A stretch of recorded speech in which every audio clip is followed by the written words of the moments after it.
Hello and welcome to another episode of On the Chair. Today I have with me Annu Kalra, a spiritually inspired artist, guide and author. Hello ma'am, welcome to the show. Hello.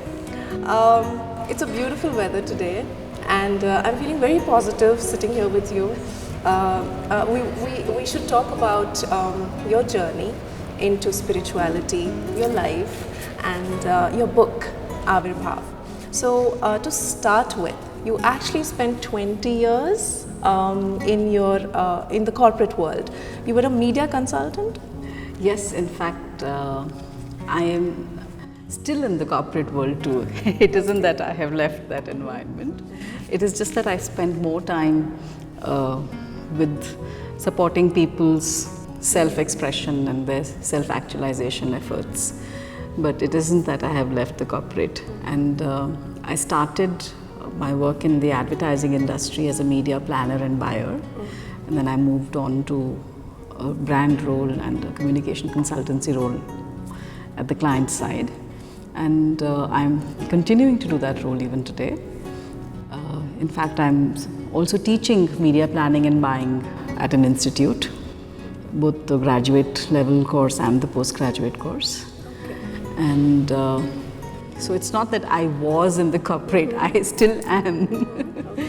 But yes, like I said, I spend more of my time supporting people's self-actualization efforts. And this entire journey, a lot of people often ask me, where did it begin? And I think it began at the very beginning, as it does with everybody else.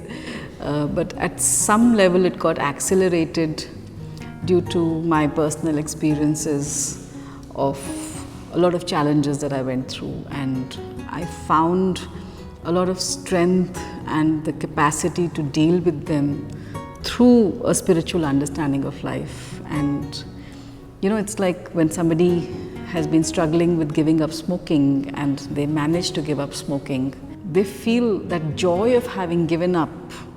They feel they need to share that with others as to how they gave up, so that the others too could benefit from it.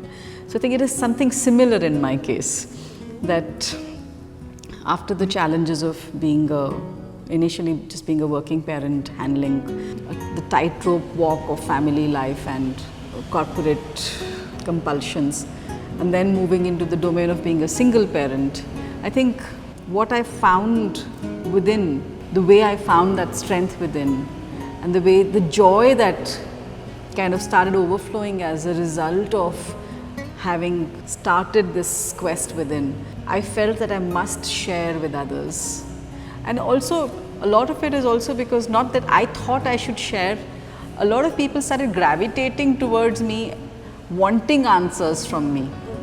You know, it kind of creates a chain reaction. Somebody felt helped by you, that person becomes less burdened, and in that unburdening and in that discovery of the joy within that person, a lot of people started gravitating towards that person. That person would either try and address it at his or her own level or bring the person to me. So that's how it kind of sets off a chain reaction, which is why my entire effort now is to make people realize that at an individual level, by addressing the various concerns that people have and manifesting joy from within, the manifestation outside also becomes more joyous, and that is how we will change the world. A collective effort, but the individual effort that will translate into a collective raising. So you actually have sessions for individuals, or you have sessions in groups, or let's say in corporates as actually. Yes. What is your approach? What is the methodology behind your sessions? So one size does not fit all, right? True. So just because, that is why I refer to myself as a spiritually inspired guide. So my life is my path, and I have learned from various aspects. I've learned from yoga, I've learned from tantra, I've learned from Kabbalah, I've learned from Buddhism. So there is a whole load of stuff that I have learned from. And in the personal interaction, when I'm operating with somebody, sometimes they need to vent and I listen to them. Yeah. Sometimes they need to listen to me say something to them. Sometimes they just come and sit in silence with me and we just meditate together. I respond energetically. It's not that I have a plan in mind as to what I'm going to do, but it happens from the interaction of that moment. So first I share the understanding of the subject with people, and then we have a question answer session kind of thing. And all my paintings are also explained in the same way, what it stands for in context of the understanding. And at the end of it, we do a short meditation session. So that is one of the group formats I do, the music and mystical art sessions. In fact, the genesis of this book is from there, because each painting that I have been explaining to people, and I realized that people were using the paintings as objects of meditation. Yeah. And so I felt that, instead of limiting it to a few people, I should try and in fact, initially it was conceptualized as a coffee table book with paintings which would aid meditation of people. Okay. But as I went deeper into the subject, I realized all of religion, every religion, it is a set of principles that has been handed down by the ancient people to help each individual live a more fulfilling life. That is the end purpose. True. Yeah. Right? We may have lost the plot somewhere. Yes. Right? Actually, but that is the primary objective. Like yes. That is the primary objective, right? So I said, instead of making it a coffee table book, which is about a few paintings and just using them for meditation, let me step back and see how is it that this can help. Then I was exposed to tarot in a big way, and I've also done tarot reading for a while, and I saw there were Greek mythology and there were angels, and I said we have this huge culture in Hinduism. Absolutely. Right? And all of the representations that we see of Hindu gods and goddesses, it's actually iconic representations. They were meant to indicate something which we were supposed to understand in that context and benefit from it. Yes. It wasn't just that you go and bow your head and that's the end of it. In fact, I'm often giving people this analogy that if you're on the highway and you're feeling very hungry and very unsettled, the driver says, look, you can see the McDonald's arch at a distance and says, see, we're about to reach McDonald's. Right? So, and suddenly you feel settled because you know you're going to reach McDonald's. Yeah. But if you took the car there, just looked at the arch and left, would that work? Not at all. Not at all. So what do? We look at the God, we bow to them, and that's it. That is not what it was meant to be. When you go to McDonald's, even if you stand in the line, you're supposed to buy that burger, eat it, and then you feel satiated. Yeah. So what do? We go, we look at what we say, God, darshan. Of course darshan is important, but it doesn't end there. You have to engage with an energy. That physical representation of the God or the goddess there is a representation of an energy with whom, when you interact and engage, something happens in your life. If you go to meet the CEO of an organization, you need something from the CEO. You go to meet the CEO. If you just saw the CEO and you came back, would your work get done? So you're trying to say we have to interact? We have to engage. And before you can engage, you need to understand. You need to understand the force behind it. Yeah. And in order to understand that, you need to know who you are. You are also a force. Those forces interact, those energies interact, and you need to know yourself. Before you go out exploring the world, do we know the world within us? And all this was to help that, and somewhere we lost the plot. So I thought first, let me make tarot with Hindu deities. But again, when I explored, I realized it is not something that has a genesis in the Indian system. And so I said, I'm sure we can use something from our Indian system which can be the basis So tarot you have a major arcana, you have a minor arcana. Within the minor arcana, you have multiple suits. They're called pentacles and chalices and swords and wands, and each stands for something. Yeah, so there is an entire organization, there's a way to organize it, right? So I said, let me look for a system of organizing it from within the Indian culture. And then I used the system of the 4 Purusharths from Vedanta. Dharma, Arth, Kam, Moksha. Almost every issue, every aspiration that we have in life can be classified into one of these. So this book has 48 guidance cards, which are 4 suits of 12 cards each of Dharma, Arth, Kam and Moksha. And then it has 7 cards of meditation, because meditation is very important. It is one of the ways to engage. So it has 7 cards of meditation. So the way to handle it is to take out the cards from so very clearly they look different, the meditation cards, you know, and the 48 guidance cards. So you keep the meditation cards aside, you shuffle the guidance cards, hold your query within, then you take out a card, then you go and see the page number from the contents, and you read the interpretation. And in that interpretation, some unfolding happens within. There are various, end of the day, all of us are able to understand only as much as we are prepared for. There is some level of understanding which is within us, which gets clarified, and some reconfirmation happens through what somebody else says. Yeah. Right? True. So there may be 10 points made, and just 1 or 2 points there will resonate with you so strongly that you will have more clarity on the issue. Correct, yeah. Right? And then there is, one of the things that I used to feel with the tarot system was that it would tell you something about yourself, but it would leave you there. There were no next steps. That if I have understood that this is what's going to happen, or if I have understood that this is why I'm feeling this way, what next?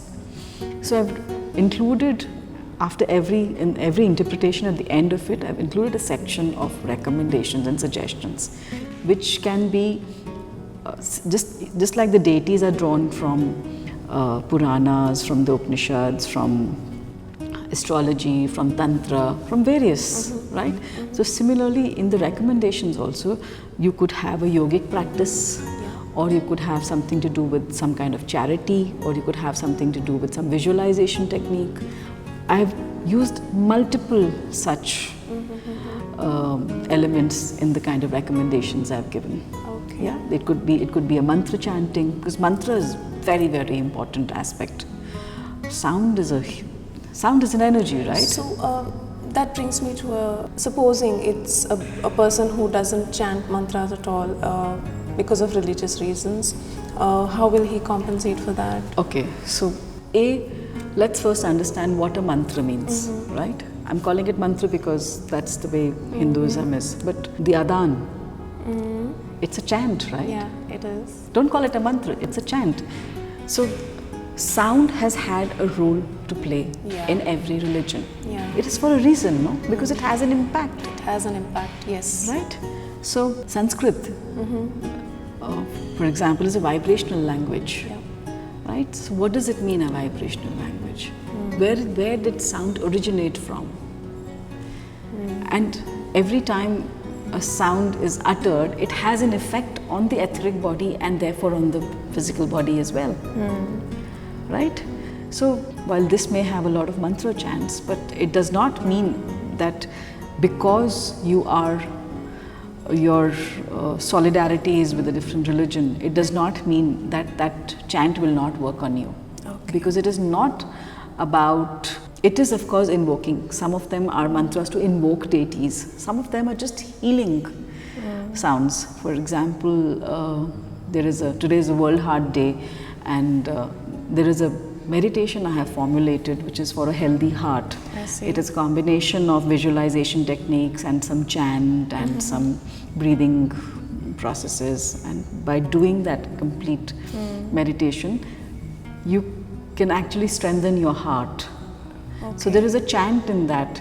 That chant does not belong to any religion. It is the Bij mantra it's a healing Bij mantra of the chakra. I think it's more like whether you believe it will happen or not. Of course, that would make a difference, but gravity works on you whether you believe in it or not. It does. Right? Apple will fall on your head whether you want it or not. Right? So instead of operating from belief, what I would say is operate from experiencing, from experimenting, experiencing, and seeing for yourself if there is any result or not. Why take anybody's word for it? Have an open mind, open heart. So the fact that you're experimenting means you have an open mind. Yes. Right? True. Don't operate from fear. Don't think something will go wrong if I do it because I don't belong to this religion. Don't do that. I mean, I have learned so much from Kabbalah. One of the most dark periods of my life when I was practicing yoga and I was practicing chanting, and yet there was a deep unrest within. A book by a gentleman called Yehuda Berg on Kabbalah actually unfolded something in me that was such a huge help and continues to be. I mean, that learning that I got through that at that point of time is still relevant even now for me. Right? So it's like if you're unwell, if you really care about your health, will you say, no, I will get treated only by this doctor? Not at all. Right? No. Whatever works, if somebody comes and tells you that I have used this particular system of treatment, if you really care for your health, you will employ multiple means because the end result required is good health. No? Even if you have to have bitter gourd juice, right? You will have it. Loses his way. Is he a lost cause then? Because he no longer belongs to the material world and has given up that, and also on the spiritual he has become wayward and he loses his path. Then is he lost? And Shri Krishna says no, it is never lost. In the next lifetime he will find birth in a family that will allow his latent energies to rise, and he will find an environment where those efforts will be supported again. So my brothers and I, we lost our parents and we were very young. I was only 3 when both the parents died. My brothers and I, we were taken with our maternal family to stay together in a different city. And when I was 5, my aunt came to meet us, and I still remember that scenario. She was sitting in a closed room and doing some puja and part, and this 5-year-old me sat right next to her, transfixed by that energy of that room. All my cousins were playing outside. We could hear the sounds of them playing outside, but I just wanted to be there next to her, experiencing. I didn't understand then, and I just realized later what a momentous moment that was for me. And when she was leaving, I kind of clung to her and I said, "Bua ji, mujhe bhi le jao." And they were a childless couple, and she was very happy to take me along, and I became their daughter and they became my ma papa. And she was into Radha Swami satsang. So right from childhood, I have attended satsang with her. I used to read the books, and of course, as I grew up, I started reading more and I started inquiring more. And there was a time that came when I kind of did not heed any of that. But the learning that has happened within, I was always a people's person. I was always very interested in people and their welfare and their thought processes, and I always operated from an emotional space. I remember when Facebook had started and we rediscovered some of our old contacts from school, and somebody got in touch with me saying that there was a young friend in Canada who had studied with us for a couple of years, and he had sent me a friend request apparently, and I hadn't recognized, so I hadn't accepted. So he spoke to another friend saying, "Please tell Annu to accept my friend request." And this gentleman who came to speak to me told me about that person, And for a moment I couldn't even recall, because I couldn't recall, it was so long time back, right? And then he said that he says that she had spoken to me when he had lost his parents, his mother. So I was in a different section. I was in class 8. I was in a different section. I got to know through the grip, you know, in a recess period or something, that somebody in a different section had lost his mother. So in the recess, I went and sought him out, and I sat and talked to him for 20 minutes and came. So for me, that was natural. And for him, apparently, it was a very significant moment, because he had a great deal of trouble in his life later with his stepmother and stuff. But he said that somehow that conversation that I had had with Annu kept me going. And that guy, Touchwood, at the behest of his stepmother, apparently the father removed him from school and made him work in the garage and all that, you know, pretty Hindi filmy stuff. And he attributed to that little discussion that we had when we were in school, to being able to go through that phase of life and coming out of it. He's now settled abroad and he has a family, and we met then recently when he had come to India again. We caught up, and it was nice to meet somebody from school and stuff. But I'm saying that this is how I have been since childhood. But it seems very orchestrated, right? Your parents who took care of you, they didn't have a child. Yeah.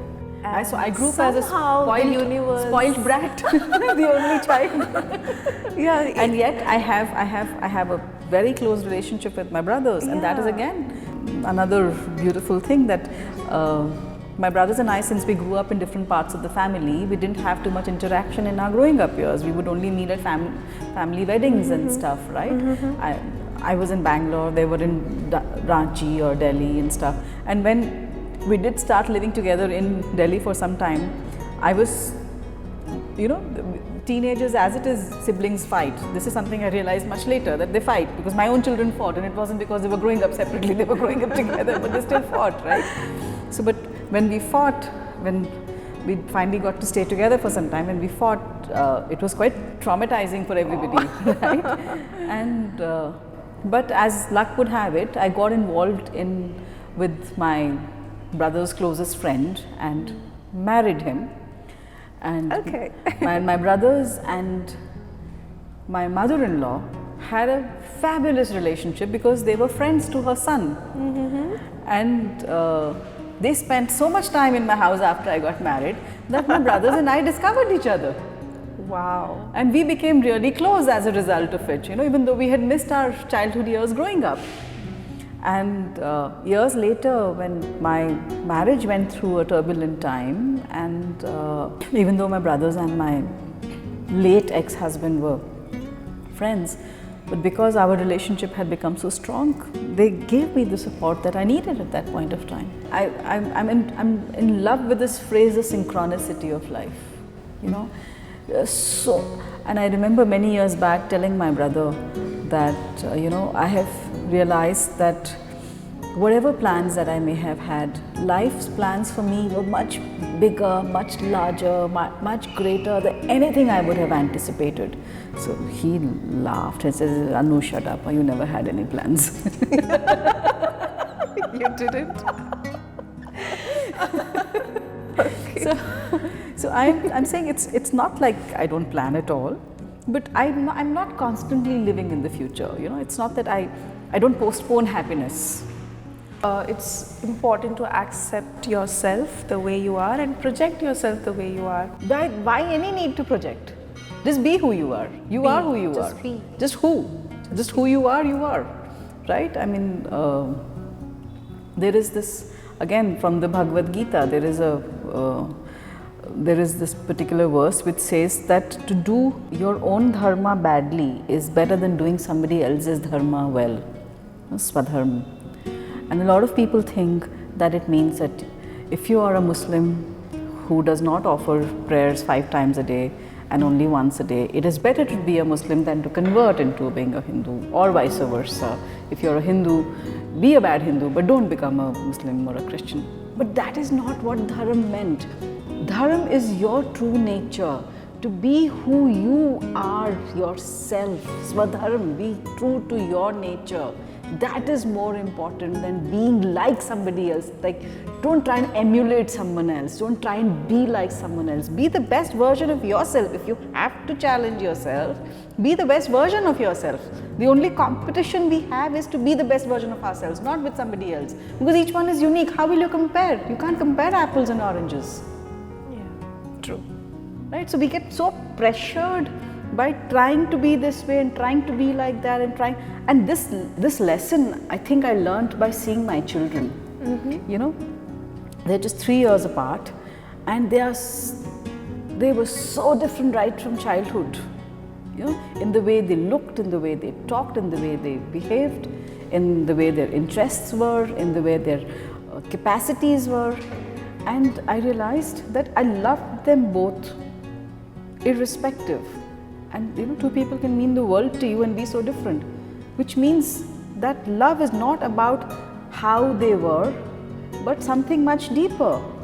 And therefore my bandwidth of acceptance became so much greater, and therefore my expectations became so few, because when there is acceptance, automatically the expectations go down. So then the opportunity, what is it that distresses us? The distress that we have, that we experience in our lives, is because we are not all right with what is, but we had projected something as how we think it should be, and because it is not like that, we have this huge amount of anxiety that we go through. I mean, so many women who come to me for counseling, and you know, they have this issue with either with their husbands or with their mother-in-law, and because I'm a single woman and because I have been divorced, a lot of times they come thinking that, you know, I will advise them how to break up their marriage, but that is far from it. You know, sometimes you can be a very good coach for a particular section or a particular subject because you have failed at it. Because you know, yeah, you know what it does. Yes, definitely. You know what the challenges are, and having failed at it, you can help others not fail. Yeah, we at know those the things. pros and cons. So, right? Yeah. So, and most often than not, the problem would be just really this big, right? But the suffering is so great because the expectation set is so far away from what the reality is. Dealing with reality, if you can see the reality for it, what it is so much simpler. But if you have a projection of how you think it should be, there is always this struggle, you know, to push it towards being that way. And something is the way it is, you can't push it towards being a certain way. Right? So I'm not saying you can't change that reality, of course you can, but a recognizing of the reality is very important. Living constantly in how you think you want things to be will never get you out of the woods. True.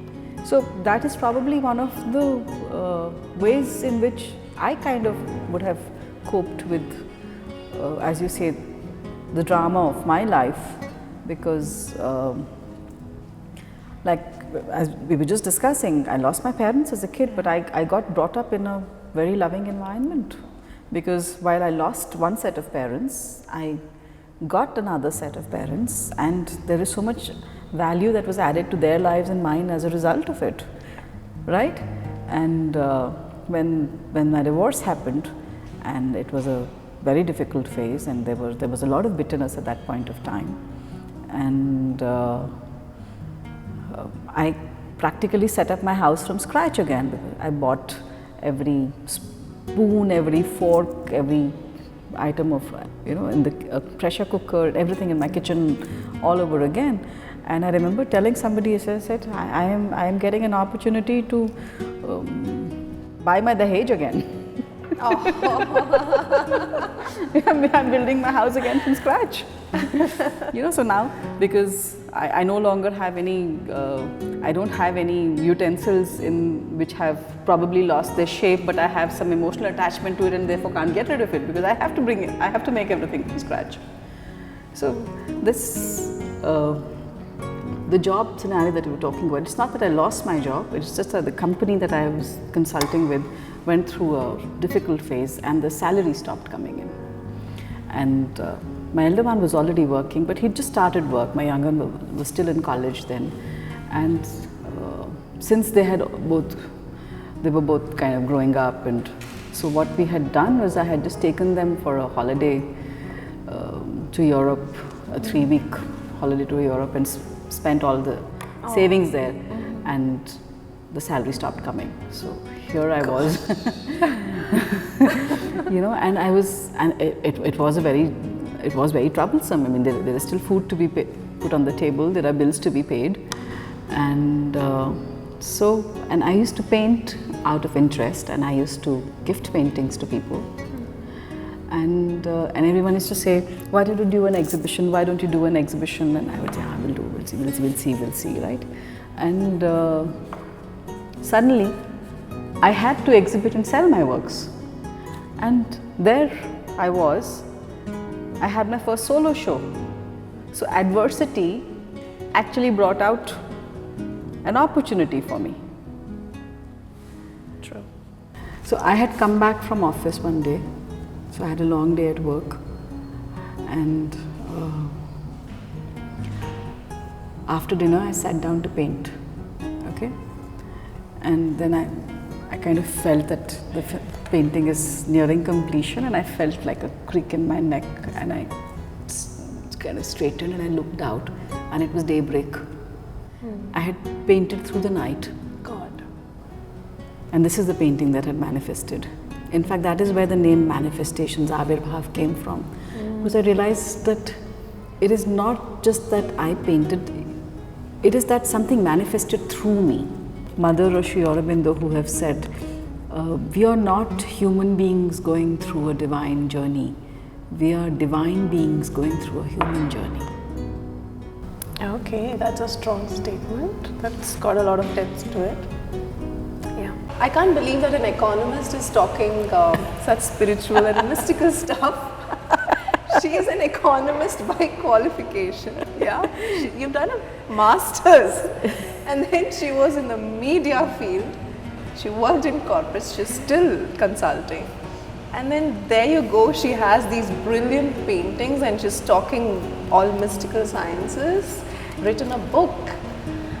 I cannot imagine the amount of time that this project would have taken, Avirbhav.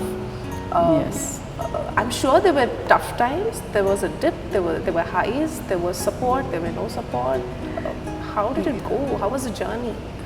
Quite beautiful, actually. Yeah, that's the way she looks at it. Wonderful. Okay. Yeah, and consciously working on this particular book, I would say about 2 years back. So there are 55 paintings that I used in it. So 25 paintings were already there, and 30 of them I painted afresh. Oh. And they're not small paintings; they're large paintings. Yeah. So one made large paintings and then took photographs of them and then made cards out of them. Some of them are, the earlier paintings were as large as 5 feet by 6 feet. Yeah, this painting is 5 feet by 6 feet. And I'm now planning to write a work of fiction. Oh, okay. Again, mystical. No?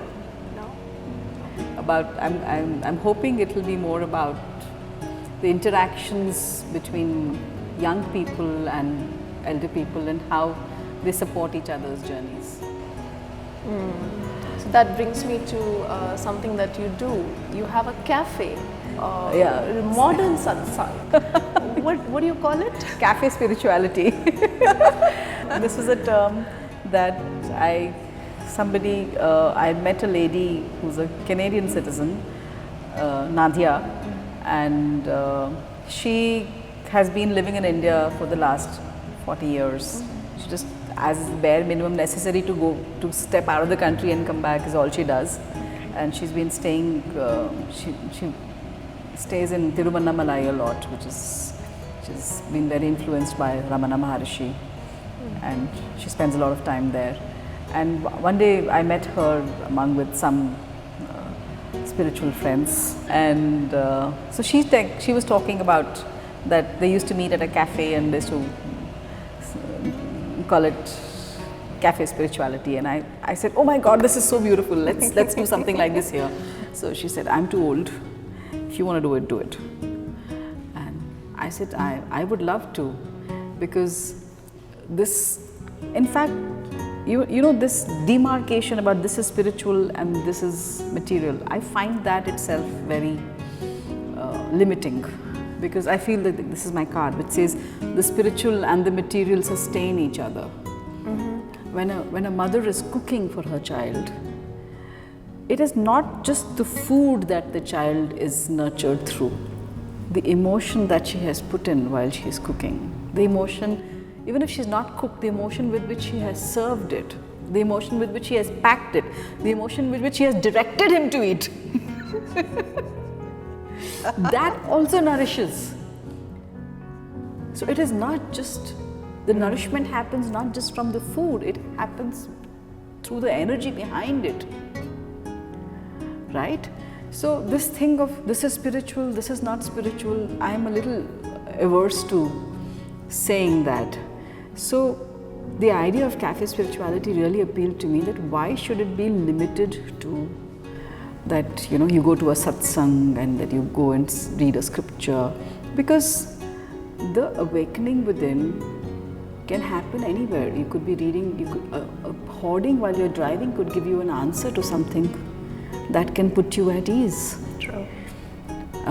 So we sat, we had this, let's meet in a coffee shop, everybody buys their own muffin and coffee or sandwich, whatever they want, and sit and have this discussion. So we carry that sacred space with us. Again, sacred space is a phrase I picked up from one of the cafe spirituality sessions from somebody else. I love to keep pointing these things out, because I'm very particular about that. We have to realize that everything has already been said and done, and we are just curating all of that and presenting it again in a manner in which you might resonate with it and accept it and make it yours. Yeah, it's all out there. It's always good to give credit where it is due. Of course. Because I have had some very unfortunate experiences with somebody who I had a great deal of respect for, and I was burnt very badly by that person's not fair financial dealings. And somebody very close to me who was still going to that person, and I told her, I said, after he has done this with me, how can you still go to him and you know, listen to him and be part of that system anymore? And she said, no, you should not have combined spiritual and material. I said, they are not separate. If you truly have delved into the spiritual world more and your understanding has really deepened, then in every interaction in your life, if you cannot become more fair, a person with greater integrity, a person with greater compassion, a person with greater inclusiveness, what sort of spirituality is that? Yeah, I mean, I have a huge issue with if people say, you know, this is for the Lord, don't touch it. If there is somebody who is hungry, right? Of course, we have to respect the sentiments of those. But you know, if I feel you go and pour milk on a statue and there are children going hungry on the streets, it isn't something that resonates with me. I'm sorry. That actually brings me to a very common topic women discuss, my friend circle discuss. Why do they prohibit women from entering holy places, or you know? They prohibit because they do not understand. Yeah, especially during the menstrual cycles. Okay, so there is a logic. We have to first understand that there are energies in the world, in the environment, which we may not be able to see with our physical eyes. Because these are not manifest in the physical form. Just like you are an energy, I am an energy, we have physical human forms. The tree out there is also an energy. It has the form of a tree. And this energy of this tree, we can see the tree, but there are also energies which are not in the physical form, but they are still there, right? These energies feed through smell and sounds, which is why the entire concept of yajna. You make an offering, you chant, and that offering of those scented items, when it rises in the air, it draws those energies, right? It draws those energies, and those energies are responsible. For example, if you were in an event management company and the event that is being managed is a rock show, right? You will give passes to the rock show to your friends because you have access to them, right?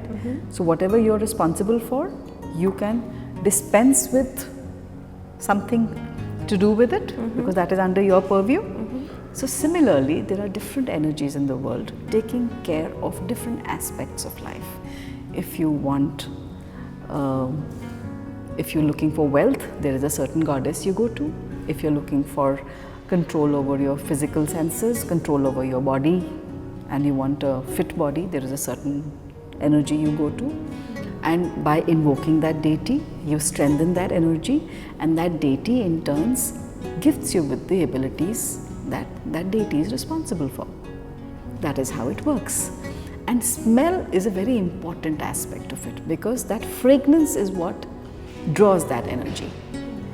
Now, just like when fresh food lying on the table, okay, the aroma attracts you, right? When the food gets stale, what happens? It attracts flies, it attracts cockroaches. Yes. So the same thing at different points of time attracts different kinds of energies. Correct. Right? We're talking about a time when tampons were not in existence. We're talking about a time when the menstrual protection available was not the best possible. Right?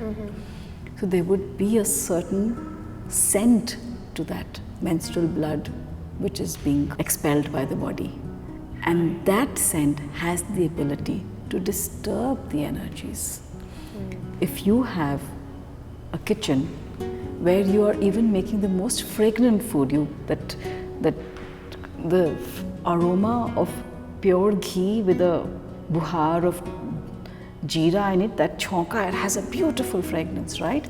But if you are sitting in the drawing room having a discussion on business with an associate and that fragrance comes in, it disturbs, right? There's nothing wrong with that fragrance, but it disturbs, no? You tell the person, put on the exhaust. You don't want the fragrance, the most aromatic fragrance, to reach the drawing room because it takes away from that. So similarly, the fragrance of the smell, the scent of menstrual blood has the ability to cause disturbance in the process that you are following. Therefore, it was meant to ask such people to stay away because right now the person is in a practice or in a state of mind which is about going within and shutting off their senses from the outside and going within themselves in that sacred space. Some logic. It all boils down to science. So that's the point. When we don't understand something, it's mystical. When we understand something in a logical way, it becomes scientific. The problem is that it has not been handed down properly over generations. So just the other day when I was having the discussion on Navratras, right? Earlier, when a newborn baby, when a mother had a baby, in order to protect the mother and the child, they would be put in a separate room where there would be one maid to look after their needs, so that the child and the mother were not exposed to anything that could infect them. It was called prasuti. They were quarantined. Now, without realizing this, over the years we said chua chut. It wasn't chua chut. It was to protect them. When I had my first baby, cesarean, the doctor told me for 6 weeks, be very sure that people don't come and touch your baby with dirty hands. Be very sure that you create a hygienic environment for the child.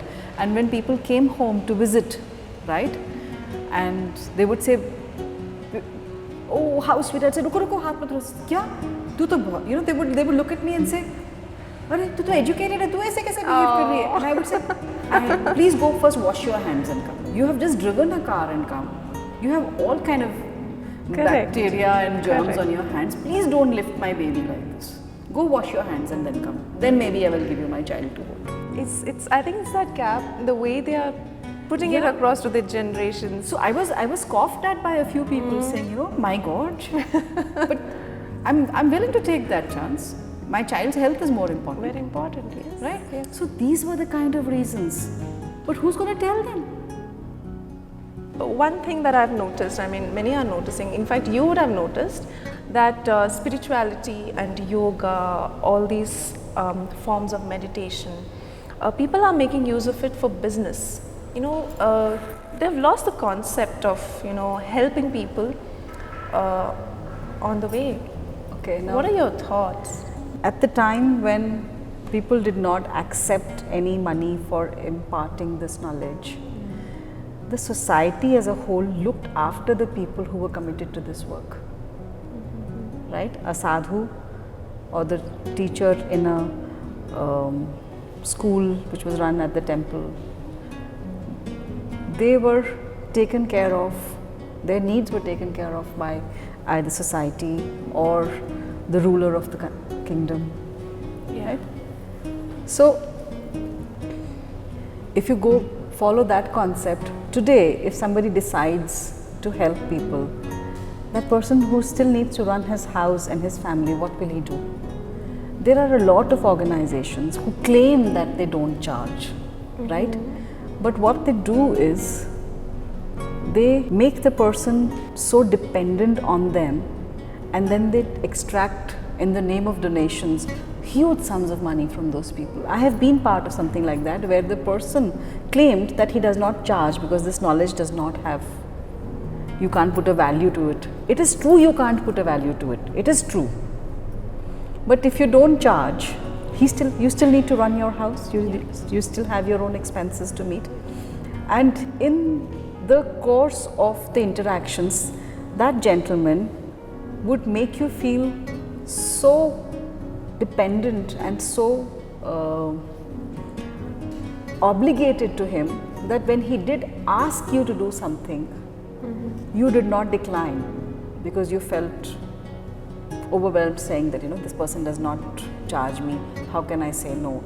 And he actually extracted much larger value from many of us than if we had just gone and paid to learn that. And he would say things like, I'm doing charitable acts with this money, even if I'm charging you more, I'm doing charitable acts with this money. But to do a charitable act has to be my decision, it can't be his, right? For example, I charge people for coming and spending time with me. I'm charging for my time.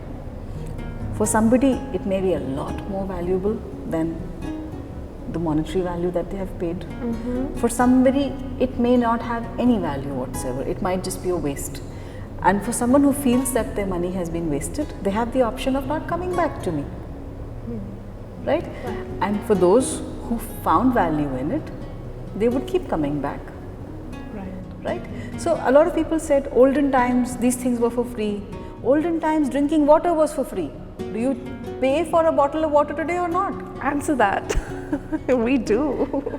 Right? Yes, true. Atmosphere has changed, the environment has changed, the various factors have changed, so there has to be change. As long as somebody is being transparent with you, I think it's all right. But where somebody is trying to extract something out of you, I have a problem with it. I would rather charge for something than make a person feel obligated to me by not having charged and later take benefit of that person. I find that is a worse kind of practice. Definitely, most definitely. Yeah, a yoga instructor who comes, he has a family to run. He has spent time and energy coming to you. It is your health. I mean, you go and pay a physiotherapist, right? What is your problem in paying a yoga instructor?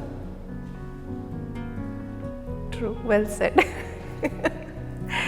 So that brings me to a very important point in your life where you won awards. You were recognized for your efforts at Women Economic Forum, Yeah. and also by another organization. Bharat Nirman Foundation, Yeah, yes, they so- gave me an award in art. How did these things come about? I think these were recommendations some people made about me. In fact, there are a lot of awards where I think it's the latest way where I recently got a mail from somebody saying that I would like to nominate you for this award, and I said, yeah, sure, please. And I was busy with the book launch, and after a while I got a couple of follow-up calls from that person, and I just hadn't even had the time to read the mail properly. So when I found the time and I read, I realized there was a cost to it, that they would invited me for a seminar where I was nominated for an award and I was supposed to speak there, and they asked me for a fee for it. I said, you're practically telling me that you're going to charge me to come and speak to you. I'm sorry. It happens the other way around. I charge to come and speak. I don't pay to come and speak. And then what happened? So I declined. But yeah, you see, it is all about demand and supply end of the day, right? Who understands that better than an economist? Yeah. Yeah. So because there are people who think it is important that you should have a particular kind of label, a particular kind of identity before they can come to you. Therefore, the ones who are even doing genuine work feel the need to get that kind of branding, right? If people are not looking for this, but actually if you started judging by, do I feel better after talking to this person? How does it matter whether she practices yoga or she teaches something else, or whether she has an award or not, right? If those things become more important, then you seek those. Are you going to someone actually to get helped, or are you going to someone for the bragging rights? Sometimes you feel better just speaking to your loved ones, like your friends or your mother. So it doesn't have to be someone who has some credentials at all. Absolutely. Right? It's always a connect. I honestly don't think too much about These awards. no. So I wouldn't go to the extent that I don't care. Right? When I am awarded, I feel happy about it. It's a recognition of sorts, and it gives a certain amount of joy. But I can't get, my sense of happiness and well-being cannot get dependent on these things. Yeah. Yeah. Right? Very true. I mean, if you look at the film industry, so when they get award for a particular role, of course it adds to the joy they would have felt. But on the other hand, if they do not get, it does not mean, I mean, look at what's this Titanic fellow, Leonardo DiCaprio, right? How many years he didn't get an Oscar, no? How many years? Did we like him any less? Thought is tiresome. Did we like him any less because of that? Not If at anything, all. the fact that he hadn't won I think he got a lot more people rallying for him because Exactly. of that, right? Exactly. So awards have their own space, but they don't define who you are. It shouldn't. And they shouldn't, yes. It shouldn't. Yeah. So, But that does not mean if somebody wants to give me an award, I'm not willing to accept it. Okay, I don't want that Disclaimer message. read. I don't want that message to go out कि अरे अरे उसको तो परवाह नहीं है. छोड़ दो, अब काम तो हो ही रहा है. All right. So that brings me to my next question. You have had your journey. I'm sure there's a lot more planned. You did mention you wanted to write another book. Yes. Apart from that, what is in the offing? What is in the offing? Honestly, my deepest desire is to share this joy and happiness that I have inside, and the processes that have helped me arrive at that joy with as many people as I can, so that we create a more compassionate, more joyous, more peaceful world. The That is means really- it could be anything. It could be a book, it could be a book, it could be painting. painting, it could be singing. I don't know, maybe I want to start a rock band and go and sing. Both my sons are musicians. I tried so often to tell them, please take me as your vocalist. They have declined. And Have we you are- learned music? No, I haven't. So whether it is painting, whether it is singing, these are all things you learn in school, right? That what little you learn in school. So it's just that, no formal training. And both my sons are musicians. Besides their regular jobs, they are into music. So, and a lot of friends like my singing, and they ask me to sing, and that makes me feel very nice. But my younger son, so there is this ghazal, you know, "Aaj jaane ki zid na karo." So Let's have you sing. So my son, Come on. my son tells me, "Mama, aap gaane ki zid na karo." अब हम सुनने की जिद करें. Now I want to hear you sing. I should sing "Aaj jaane ki zid na karo." Gee, let's have it. And Come play on. it back to him. Okay, so on one condition, if it is sounding bad, you will edit it. No.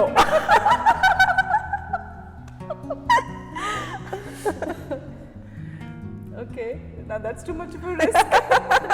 Maybe he gets proven right. No, he won't. I completely have faith in your vocal cords. Come on, let's go for it. आज जाने की जिद ना करो, आज जाने की जिद ना करो, यूं ही पहलू में बैठे रहो, यूं ही पहलू में बैठे रहो, आज जाने की जिद ना करो, हाय मर जाएंगे हम तो लुट जाएंगे, ऐसी बातें किया ना करो, आज जाने की जिद ना करो.